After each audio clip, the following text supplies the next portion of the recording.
Aujourd'hui, un nouvel épisode de Trucs d'Histoire sur James Bowie, un grand personnage très important de la révolution texane.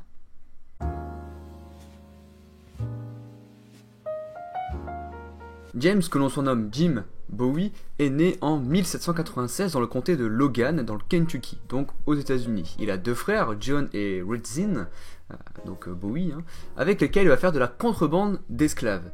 Ouais, c'est pas la partie là la plus respectueuse de sa vie. Faut savoir qu'en 1807, la traite négrière est interdite, c'est-à-dire le transport d'esclaves en Afrique vers les États-Unis, mais l'esclavage est toujours autorisé. D'ailleurs, Jim et ses frères vont faire affaire avec un grand pirate français, Jean Lafitte.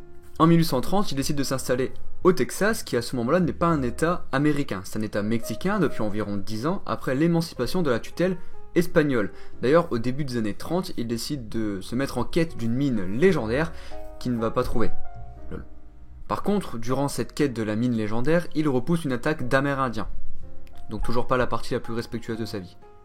Mais le pire, c'est qu'avec cette attaque, il va gagner en popularité.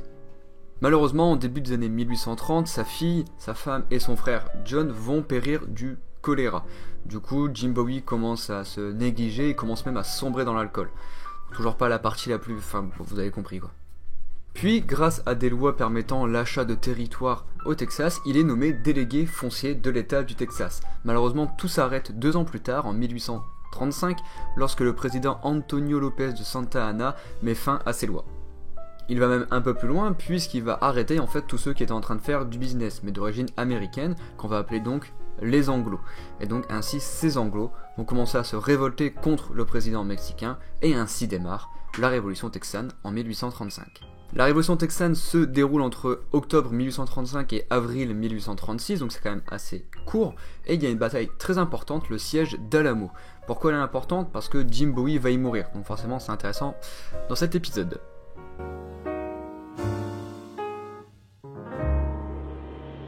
Le siège d'Alamo se déroule entre le 23 février et le 6 mars 1836, donc période très courte, et à la fin de la révolution texane. Jim Bowie est missionné par un de ses supérieurs pour aller au fort d'Alamo, récupérer les armes et la nourriture, etc., partir en détruisant le fort. Mais il ne va pas détruire le fort. Pourquoi il ne souhaite pas détruire le fort? Tout simplement parce qu'il y a trop de matériel pour l'embarquer, donc il faudra en laisser sur place et le détruire, et surtout c'est une place stratégique dans cette révolution texane.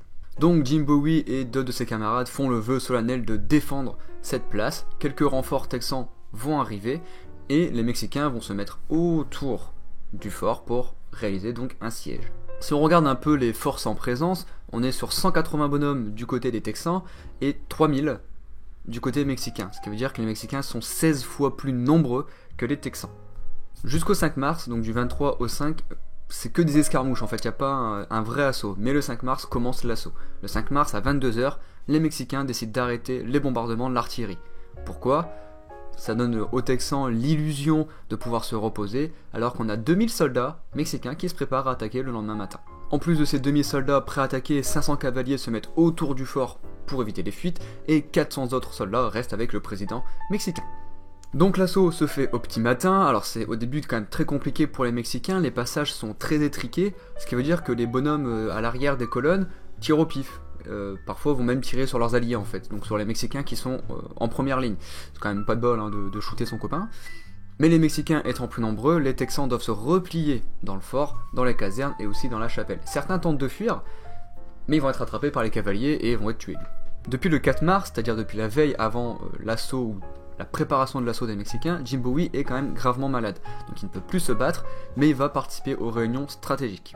D'ailleurs, on raconte que les Texans, au vu du nombre imposant de Mexicains, n'avaient pas le temps de recharger leurs armes. C'est-à-dire qu'après avoir tiré, ils se servaient de leurs armes comme massue en fait, donc ils tapaient avec, c'est tout. Bref, les soldats mexicains arrivent à rentrer dans le fort, rentrent dans la chambre de Jim Bowie, le trouvent adossé contre un mur, tenant ses pistolets et son fameux couteau. Il va tuer 2 soldats mexicains avec ses pistolets, avant d'en tuer 2 de plus avec son fameux couteau, et il va mourir poignardé par plusieurs coups de baïonnette des soldats mexicains. C'est la version la plus admise de sa mort. Il y a d'autres histoires en fait, mais les historiens sont plus d'accord sur cette version. La porte de la chapelle va être explosée à coups de canon, où se trouvent les derniers retranchés qui vont être tués à 6h30 le 6 mars. La bataille est terminée. Juste avant, j'ai parlé de Jim Bowie et de son fameux couteau. c'est vrai qu'il y a quand même un couteau qu'on appelle le couteau Bowie.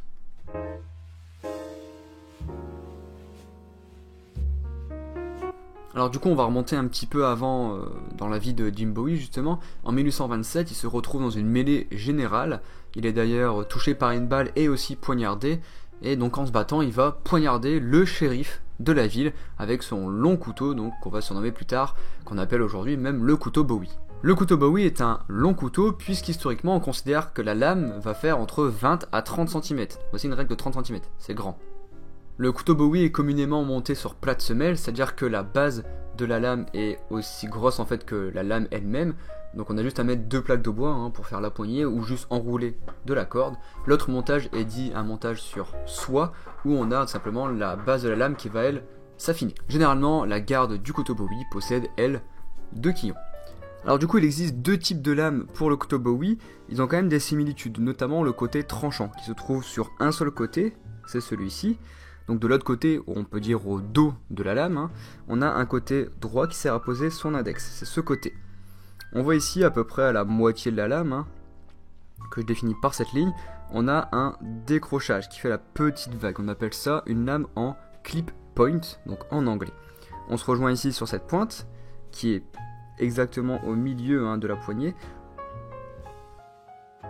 Et d'ailleurs, sur ce clip point justement, on a la lame qui est amincie, elle n'est pas affûtée, elle n'est pas tranchante, mais elle est amincie. Et donc le deuxième type de lame qui existe, c'est celui-ci, dit en drop point. Donc on a les mêmes caractéristiques, le côté tranchant qui est juste ici, on a la pointe qui est, alors s'il veut bien à peu près au niveau ici de la moitié, alors elle est un petit peu décalée. Et en fait le drop point, on a une lame qui est aminci, on voit ici si je suis un petit peu ce rebord justement, mais on n'a pas un total décrochage en fait. Voilà, c'est juste ça la petite différence entre donc la lame en clip point et la lame en drop point. Le clip point on le retrouve notamment dans les mains de Brad Pitt dans Inglourious Basterds, encore dans les mains de Tuco Salamanca dans Breaking Bad, même si c'est un tout petit clip point, alors que le drop point on le retrouve par exemple dans le couteau Bowie de Call of Duty, dans le mode zombie de Black Ops. Et voilà comment un révolutionnaire mort les armes à la main donne son nom à un couteau. D'ailleurs, il a aussi inspiré un chanteur pour son nom de famille, David Bowie, donc il tire son nom de Jim Bowie. Voilà, j'espère que cet épisode vous a plu, comme d'habitude, likez, commentez, partagez, tout ça, et on se retrouve dans un prochain truc d'histoire.